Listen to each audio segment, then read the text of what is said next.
친구들 안녕하세요. 스카이에듀 한경은 선생님입니다. 자, 오늘 선생님과 같이 나이덕 선생님의 땅끝이라는 작품 같이 공부해 보도록 하겠습니다. 자, 나이덕 시인은요, 우리 교과서에서도 많이 출제되는 시인이고요.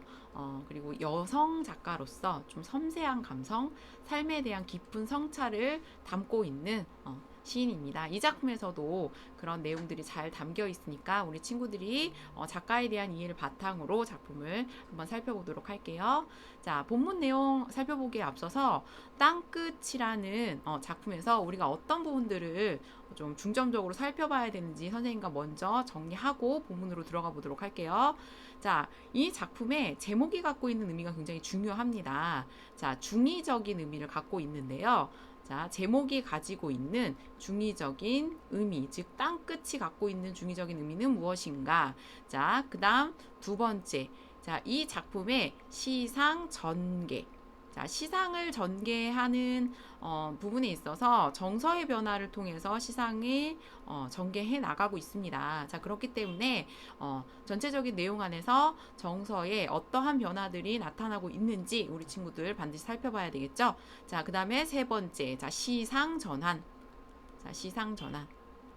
자, 시상이 그러니까 즉시의 내용이 바뀌는 부분이 있는데요. 자, 어떠한 부분을 기점으로 해서 바뀌고 또 어떻게 변화가 되는지 반드시 살펴봐야 되겠죠. 자, 이 세 가지를 우리가 유념하면서 작품을 보도록 하겠습니다.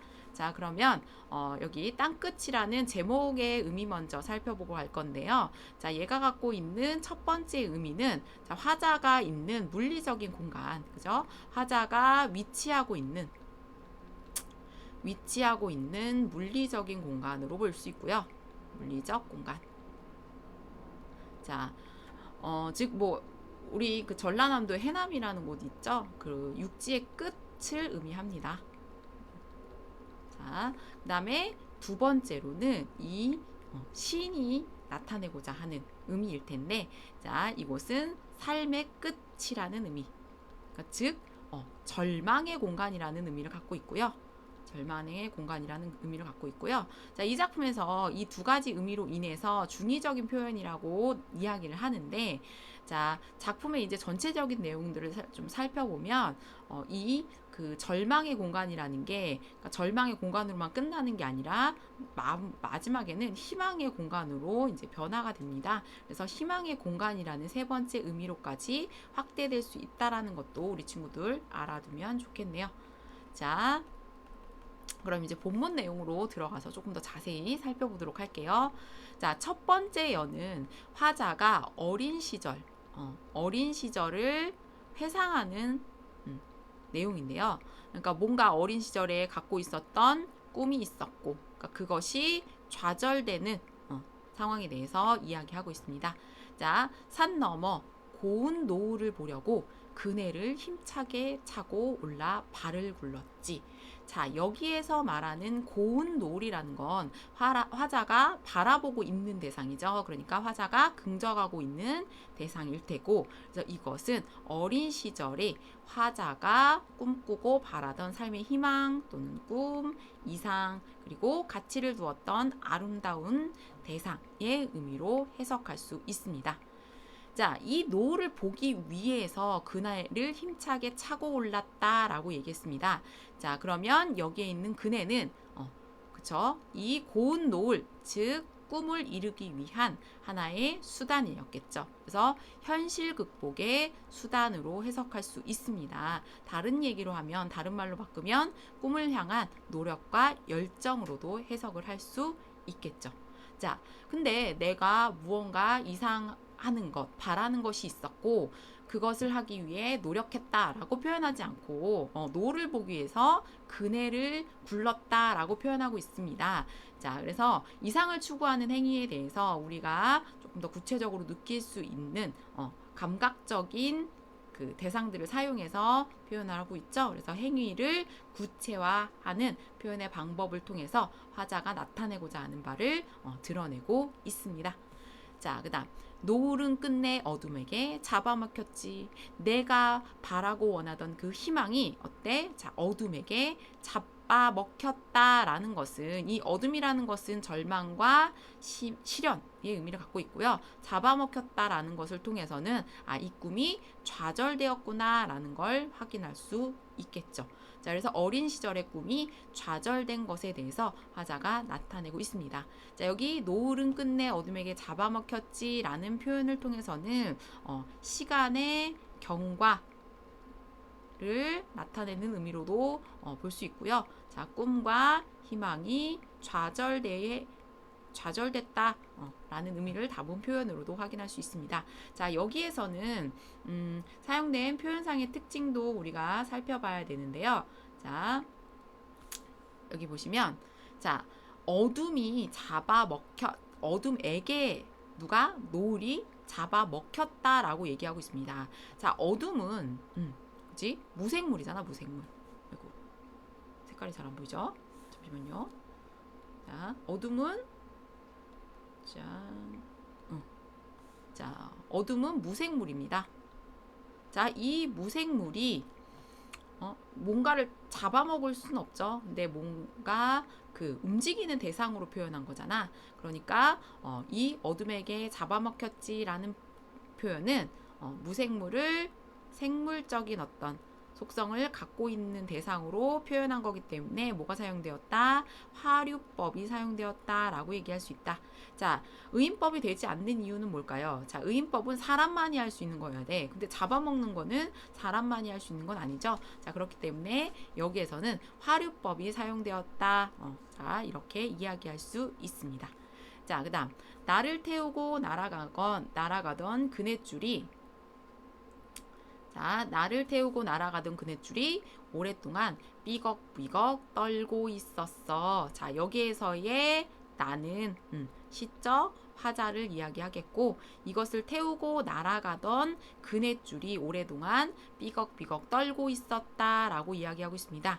자, 여기에서는 이 그네줄을 통해서 화자의 지금 꿈이 좌절된 것에 대한 절망감, 두려움을 지금 나타내고 있는데요. 그러니까 여기 앞부분에서도 얘기했지만 화자가 좌절을 했기 때문에 나타나는 두려움과 좌절의 정서를 지금 그네줄이 삐걱삐걱 떨고 있었다라고 표현하고 있습니다. 자, 화자의 정서를 어디에 담아냈죠? 자, 이 그네줄이라는 대상에 담아냈죠. 자, 그렇기 때문에 자, 이거는 뭘로 볼 수 있다? 감정이입의 대상으로 볼 수 있다. 그리고 다른 말로 객관적 상관물이라고도 이야기할 수 있습니다. 자, 이 작품의 특징이기도 한데요. 자신의 어떤 정서를 직접적으로 전달하지 않고 이런 뭐 비유의 상황 그리고 감각적인 이미지들을 통해서 전달하고 있다라는 게 이 작품의 표현상의 특징이기도 합니다. 자, 그러면 두 번째 연으로 넘어가 보도록 할게요. 자, 두 번째 연은 이 땅끝이라는 극한 상황에서 느끼는 절망감에 대해서 얘기하고 있습니다. 자, 여기에서는 현재 시점에서 이야기를 하고 있는데요. 자, 보시면 어릴 때는 나비를 쫓듯, 자, 이 나비도 일연에서의 노을과 유사한 의미죠. 자, 이상과 환상, 꿈 이라는 의미를 담고 있고요. 아름다움에 취해서, 자, 우리도 꿈을 꿀 때 그것은 반드시 나의 인생에 파라다이스를 열게 해줄 거야 라는 꿈에 취해서 우리가 꿈을 꾸게 되잖아. 자, 그것처럼 아름다움에 취해 땅끝을 찾아갔었지 라고 얘기하고 있는데요. 자, 그래서 이 땅끝에, 여기에서 나오는 땅끝의 의미는 뭐 첫 번째는 뭐 아까 얘기했던 화자의 물리적인, 지리적인 공간으로도 볼 수 있고요. 자, 여기에서는 꿈꾸는 미지의 세계, 자, 희망을 갖고 있는 공간 정도의 의미로 해석을 할 수 있겠습니다. 자, 그거나마도 끝이 아니었을지 몰라. 자, 내가 어렸을 때 나비를 쫓듯이 이 땅끝이라는 희망에 있을 것이라고 생각했던 그 공간을 찾아갔는데 그건 아마 끝이 아니었을지 몰라. 자, 현재의 시점에서 그때 어릴 때의 자신의 경험에 대해서 뭐 하고 있습니까? 자, 무언가 깨달음이 있음을 나타내고 있습니다. 자, 그래서 이제 가봤더니 그러나 살면서 몇 번은 땅끝에 서게도 되지. 자, 여기에서의 땅끝의 의미는 뭡니까? 그렇죠. 삶의 절망과 좌절의 순간을 의미합니다. 자, 여기 그러나를 통해서 과거와 뭐가 현재의 시간의 변화가 나타납니다. 자, 시간의 변화가 나타납니다. 그러니까 이 시간의 변화, 그러니까 즉 내가 어릴 때는 깨닫지 못했는데 이 땅끝이라는 공간이 결국에는 어떤 공간인가? 그렇죠. 절망과 좌절을 느끼는 순간이었다라는 것을 나타내죠. 그러니까 꿈이라는 건 우리가 희망, 기대를 가지고 뭔가를 바라지만 그것이 사실은 쉽게 이루어지지는 않잖아.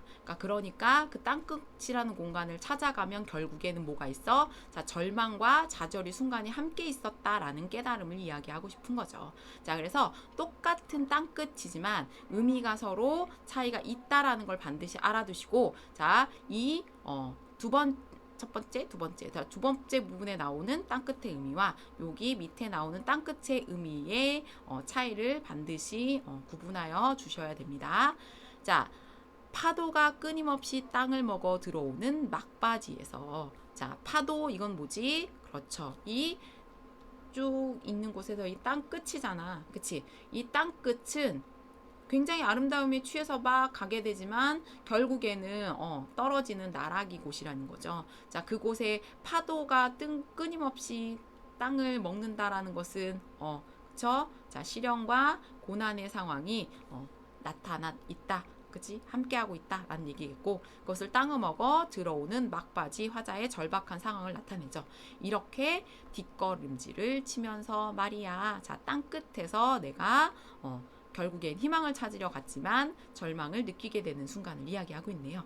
자, 그래서 이렇게 뒷걸음침을 치면서 말이야. 자, 이 표현에서는 내가 땅끝까지 갔는데 이곳이 절망의 공간이라는 걸 알았어. 그리고 얘가 어떻게? 자, 뒷걸음질을 치죠. 자, 즉 뒷걸음질을 친다는 얘기는 내가 좌절했으니 그냥 포기하겠어 라는 의미가 아니라 뭐야? 다시 살겠다라는 삶의 애착을 보이는 표현으로 볼 수 있습니다. 그래서 삶에 대한 애착이 드러나는 부분이다. 자, 이렇게 이해하실 수 있겠습니다. 자, 그래서 두 번째 연에서는 화자의 절망감의 정서가 잘 나타나 있습니다. 자, 이렇게 절망감을 이제 경험하고 세 번째 연에서는 화자가 이 땅끝이라는 공간에서 또 다시 희망을 보게 됩니다. 자, 그것에 대한 깨달음이 나타나는데, 자, 한번 볼게요. 살기 위해서는 이제, 자, 이제, 자, 이거는 과거와 현재가 대비되는 상황을 의미하고요. 자, 뒷걸음질만이 허락된 것이라고. 그러니까 좌절의 순간, 이제 더 이상은 희망이 없다라고 생각되던 순간에 파도가 아가리를 쳐들고 달려드는 곳. 자, 이곳이 어디죠? 땅끝이죠. 여기에서도 땅끝이 절망의 공간이다라는 것을 파도가 아가리를 쳐들고 달려든다. 나를 위협하는 상황이라는 것을 어떻게? 자, 그렇죠. 화류의 방법을 사용해서 조금 더 생생하게 감각적으로 표현하고 있죠. 자, 이렇게 달려오는 곳에 나선 곳도 아니었지만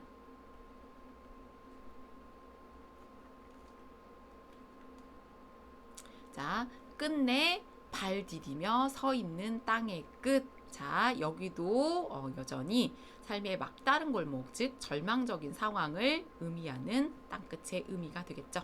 자, 그런데 이 절망의 상황에서 이상하기도 하지 뭔가의 또 깨달음을 얻고 있습니다. 자, 그래서 여기 그런데에서도 시상의 전환이 나타나는데요. 자, 앞부분에서의 그러나는 자, 과거와 현재 시간의 전환이 일어납니다. 시간의 전환. 자, 그런데 요 뒷부분에 있는 이 그런데, 여기에도 전환이 일어나기는 하나 여기는 시간의 전환이 아니라 뭐야? 시상 전환, 시의 내용 전환, 즉 화자의 생각, 즉 정서와 뭐가 태도가 전환되는 부분입니다. 그래서 어떻게 바뀌는지 볼게요. 자, 이상하기도 하지. 위태로움 속에 아름다움이 스며 있다는 것이. 자, 땅끝이 내가 희망을 찾기 위해서 갔으나 꿈을 이루기 위해서 갔으나 그곳에서 뭘 느꼈죠? 그렇죠. 절망을 느꼈죠. 자, 근데 그 위태로움 속에서 뭘 발견했어? 아름다움이 스며 있다라는 것을 이 사람이 또다시 발견을 하게 됩니다. 자, 그래서 이 부분에서 화자의 지금 태도가 바뀌죠. 자, 이 땅끝이라는 공간에 대해서 뭐라고 느끼는 거야? 자, 절망의 공간에서 뭘 찾고 있다? 자, 희망을 발견을 했다라는 의미를 담아내고 있죠. 자, 여기 보시면 위태로움이라는 거는 앞에서도 봐서 알겠지만 주로 부정적인 의미를 나타내는 시어였습니다. 근데 이 속에서 아름다움을 찾았다. 자, 서로 모순되는 단어를 이제 같이 배치를 함으로써 자, 의미, 강조하고자 하는 의미를 이제 나타내고 있죠. 그래서 이건 뭐야? 역설적인 표현. 그렇죠. 역설적 표현을 통해서 화자의 생각을 뭐 하고 있습니까? 자, 강조하고 있는 부분이죠. 자, 요 표현법도 반드시 기억해 두시기 바랍니다. 자, 땅끝은 늘 젖어 있다는 것이 그걸 보려고 또 몇 번은 여기에 이르리라는 것이 자, 여기 땅끝은 늘 젖어 있다. 자, 이것도 화자가 감각적으로 이제 표현을 하려고 했던 부분인데 여기서 땅끝이 늘 젖어 있다라는 것은 무슨 의미일까요? 그렇죠. 자, 절망적인 공간인 건 맞지만, 자, 이렇지만 그것이 뭐다 희망을 늘 품고 있는 공간이다 라는 걸 나타내주고 싶은 거죠. 그래서 그걸 보려고 또 몇 번은 여기에 이르리라는 것이 자 이것이 화자의 깨달음이죠. 그래서 좀 어떤 절망적인 상황 가운데서 얘가 뭘 발견하는 거야? 자, 희망을 발견하는 거죠. 그래서 부정적인 상황에서 뭘 찾아나가는 희망을 찾아나가는 긍정적인 태도를 살펴볼 수 있겠네요. 자, 됐습니까? 자, 전체적으로 시어의 의미가 쉽지 않고 그리고 나타나는 표현상의 특징들도 좀 우리 친구들이 느끼기에 어려울 수 있기 때문에 선생님이 필기해주고 설명해준 것들 바탕으로 반드시 정리하시고요. 전체에서 좀 우리가 중요하게 봐야 될 그 포인트 선생님이 먼저 설명했는데 자 그거 다시 한번 정리하도록 할게요. 자, 땅끝이 갖고 있는 시어의 의미 중요하다고 했었죠. 자, 이 땅끝은 첫 번째 뭐라고 했습니까? 그렇죠. 자, 화자가 갖고 있었던 어떤 물리적인 공간 있는 위치에 있는 그런 물리적인 공간이라고 했는데 자, 요게 1연에서는 어떻게 나타나 있었죠? 그렇죠. 어린 시절 나가 그 추구하던 이상적인 공간으로서 그려졌었고요. 자, 그 다음 두 번째 2연에서 나타났었죠. 자, 이 공간이 결국에는 뭐인 걸 깨달았어? 절박한 삶의 공간, 즉 절망을 느끼게 하는 시련의 공간이라는 걸 깨달았죠. 자, 그렇게 해서 세 번째 연에서는 이 절박한 공간 안에서 또다시 뭘 발견합니까? 아, 절망적이지만 이곳에서도 희망은 있구나라는 의미를 갖고 있는 시어로서 표현을 했습니다. 자, 동일한 시어이지만 여러 가지 의미를 갖고 있기 때문에 우리 친구들 반드시 정리하셔야 되고요. 그리고 앞부분에서 또 중요하게 보셔야 될 거는 접속사 그러나와 그런데의 기능. 자, 그러나는 뭐라 그랬어? 과거에서 현재 시간의 흐름의 변화를 나타내고요. 자, 그런데에서는 화자가 절망에서 그 희망을 바라보는 태도의 전환, 즉 시상 전환이 일어난다라는 거 우리 친구들 반드시 기억해 두시기 바랍니다. 자, 그리고 또 하나 선생님이랑 살펴볼 게 있는데요. 자, 여기 보시면 자, 여기 전체 부분 보시면 자, 위태로움 속에 아름다움이 스며 있다는 것이, 땅끝은 늘 젖어 있다는 것이 이상하기도 하지. 자, 요렇게 돼야 자연스럽죠. 그래서 여기 부분에서는 뭐가 사용되었다? 그렇죠. 도치법이 사용되었다. 도치법이 사용되었다. 그래서 도치법, 역설법, 그리고 앞부분에서는 또 뭐 있었죠? 그렇죠. 화류법도 사용되었었죠. 뭐였지? 그치. 자, 여기 파도가 끊임없이 땅을 먹어 들어오는 막바지, 뭐 이런 표현들, 이런 데서 화류법들이 사용되어 있습니다. 그래서 많은 표현상의 특징들이 사용된 중요한 시이기 때문에 우리 친구들 표현상의 특징도 잘 살펴보셔야 됩니다. 자, 그 다음에 마지막으로 정리할 거는요. 뭐라 그랬어? 이 작품에서 정서추이 중요하다고 했었죠? 자, 어떤 정서의 변화가 있었습니까? 자, 첫 번째 연에서는 그쵸, 꿈과 꿈에 대한 절망이 나타나 있었죠. 그쵸? 절망의 정서가 나타나 있었고, 두 번째 연에서는 그 어린 시절의 어떤 삶의 희망, 꿈에 대한 절망이라기보다는 여기는 힘겨운 삶에 대한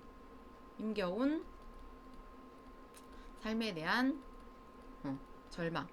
이연의 내용은 좀 이렇게 구분을 해주시는 게 좋은데요. 이렇게 힘겨운 삶에 대한 절망이 나타나 있고, 마지막 세 번째 연에서는 이 절망의 공간에서 뭘 발견합니까? 희망이라는 곳을 발견하게 되죠. 자, 이래서 전체적인 그 정서의 변화들이 를 중심으로 해서 정서 변화를 통해서 내용을 전개하고 있죠. 그래서 뭐 정서 변이 추이를 써라, 뭐 이런 식의 그 문제들이 많이 출제되기 때문에 우리 친구들 이렇게 잘 정리해 두시면 크게 어려움은 없을 거라고 생각합니다.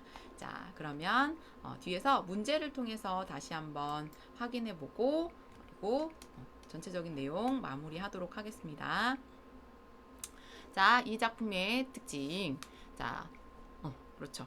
그러니까 삶에 대해서 성찰하는 거잖아. 그래서 사색적이고 성찰적이고, 그리고 자신의 정서를 직접적으로 표현한 건 아니고, 그렇죠. 그러니까 대상과의 어떤 그 일정한 거리를 두고 감각적으로 표현하고 있죠. 그래서 관조적이고, 그렇죠. 어린 시절에 대해서 회상하는 형태로 지금 작품을 쓰고 있죠. 그래서 회상적인 성격이 나타나고 있습니다. 자, 그래서 주제 보시면 절망의 순간에 발견한 아름다움, 즉 희망을 얘기하겠고요. 삶의 막다른 골목, 그러니까 즉 절망의 상황에서 느끼는 절망감, 그리고 이것을 극복하는 화자의 모습이 잘 나타나 있죠. 자, 이렇게 특징 정리하는 거 보시면, 자, 삶의 본질을 어떻게 관조하는, 자, 독백적인 어조, 굉장히 담담한 어조로 쓰여져 있습니다. 자, 그리고 역설적 인식을 통해 삶의 희망을 발견하고 있다. 자, 어려운 위태로움 속에서 아름다움을 발견하게 됐다라는 표현이 있었죠. 자, 그 다음에 과거와 현재를 어떻게 하고 있어? 교차하여서 시상을 전개하고 있다. 그 다음에 실제 지명, 이것을 모티브로 해서 삶의 의미를 진지하게 사색하고 있다. 그래서 그 시어의 의미, 중의적인 의미를 갖고 있다 그랬죠. 자, 중의적 의미 되게 중요한 시입니다. 꼭 정리해 두시기 바랍니다. 자, 그러면 문제를 통해서 마무리해 보도록 할게요. 자, 상황의 역설적 인식을 통해 태도의 변화를 보인다. 자, 이거는 그쵸, 아까도 계속 설명했던 부분이죠. 자, 위태로움 속에서도 아름다움을 찾게 되지라는 표현을 통해서 확인할 수 있고요. 자, 그래서 지금 화자의 태도가 어디에서 좌절에서 그쵸, 희망으로 변화하고 있죠. 자, 그 다음에 삶의 본질을 관조하는 독백적인 어조를 쓰고 있다. 뭐 담담한 어조를 사용하고 있다라는 게 이 작품의 중요한 특징이라고 이야기했습니다. 자, 그다음 자, 파도가 끊임없이 땅을 먹어 들어오는 막바지에서 삶의 시련과 이를 극복한 성취감을 표현한 것이다. 자, 요 파도가 끊임없이 땅을 먹어 들어오는 막바지, 이건 절망의 순간을 얘기하잖아. 그치? 자, 그래서 이 삶의 시련이 드러나는 건 맞는데, 이를 극복한 희망으로 전환하는 건 드러나지만 성취감을 표현하고 있다라는 부분은 정확하게 확인을 할 수가 없죠. 자, 그렇기 때문에 X로 보는 게 맞겠습니다. 자, 그다음 대화체를 사용하여. 자, 대화체라고 하면 청자를 설정해서 말하고 있는 것처럼 이야기하는 거죠. 그죠? 자, 근데 여기에서는 화자가 혼자 자신의 깨달음에 대해서 이야기하고 있는 작품이죠. 그렇기 때문에 대화체를 사용했다라는 표현은 잘못된 선택지로 볼 수 있겠습니다. 자, 그 다음에 여기서 그렇죠. 계절적 배경을 나타내는 시 없었고, 그러니까 X.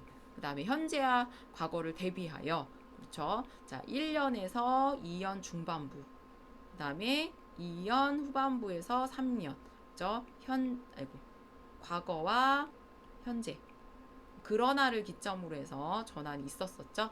그래서 대비하여 화자의 처지를 부각하고 있다. 이거는 맞는 선택지로 볼 수 있겠고, 아까 얘기했던 도치의 방식, 그죠? 도치를 하게 되면 그 뒤에 있는 의미들이 좀 더 강조되는 효과가 있습니다. 그래서 도치의 방식으로 시상을 마무리하여 주제 의식을 드러낸다라는 선택지는 옳은 선택지로 볼 수 있겠네요.